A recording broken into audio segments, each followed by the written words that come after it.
Hello beautiful people, so we're here now in Plaridel, Casuagan, Corocono. So welcome to my vlog.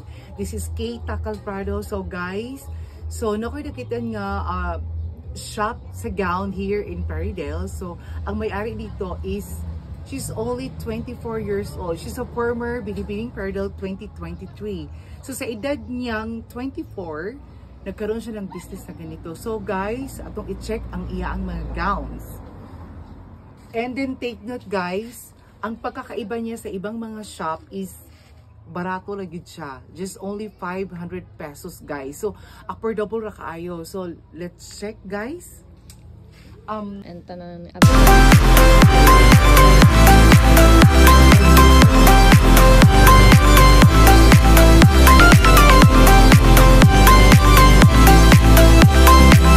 niya sila customer karon. So ako siyang interviewin na nung bakit nga pinili itong Boutique by G dito sa Casuagan. So mga tanong ko niya, what is your name ma'am? I am Ella Fezmiki Lorejo from Calamba. From Calamba. So pumunta ka lang talaga dito. So bakit mo siya napili? Napili na ko ang Boutique by G kay affordable siya, and then ang quality sa ilang dress is giving. Since mag-photoshoot ko sa akong debut, upcoming debut, namili ko dress dire kay affordable, ang quality, kay nice, and then si Ate Generous kay if mag-fit me dire sa iyang boutique is hands-on siya, and manghatag siya og recommendation sa imong gifit nga gown kay mabagay pud sa imo. Okay. Yes. Mom, thank you so much. Thank you. And then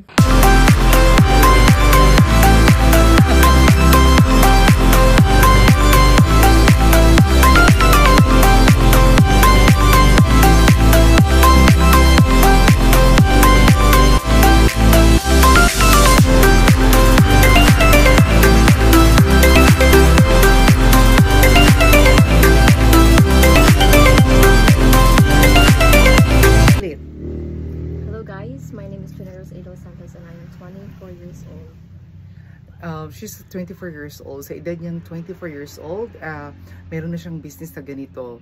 Diba? It's so amazing.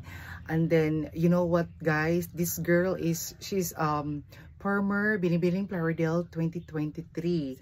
So, second runner-up siya that time. And then, very talented siya guys kasi businesswoman din.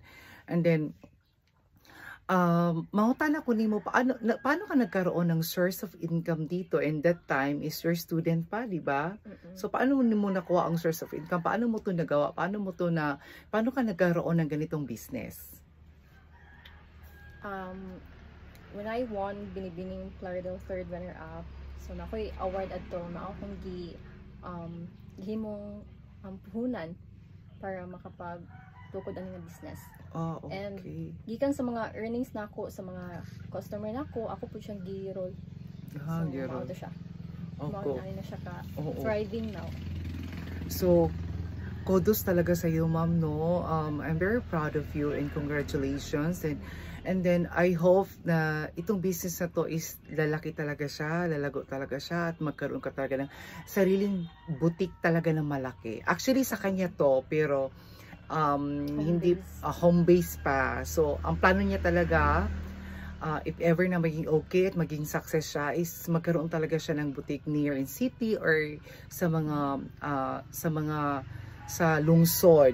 So guys, please support. And then mayroon din siyang Facebook account is Beauty by G, and then contact number is mayroon din siyang cellphone number. Ako lang siyang ipakita sa screen. And then look, Miss Generous de los Santos, siya yun guys. So shout out to everyone. Sino yung gusto mong shout out? Pasalamatan. Thank you, Miss Kate Takal, for visiting our boutique, home-based boutique. And if you're looking for stunning gowns for lockdown, just visit us at Casuagan, Plaridel, Misamis Occidental. Thank you. Okay, bye.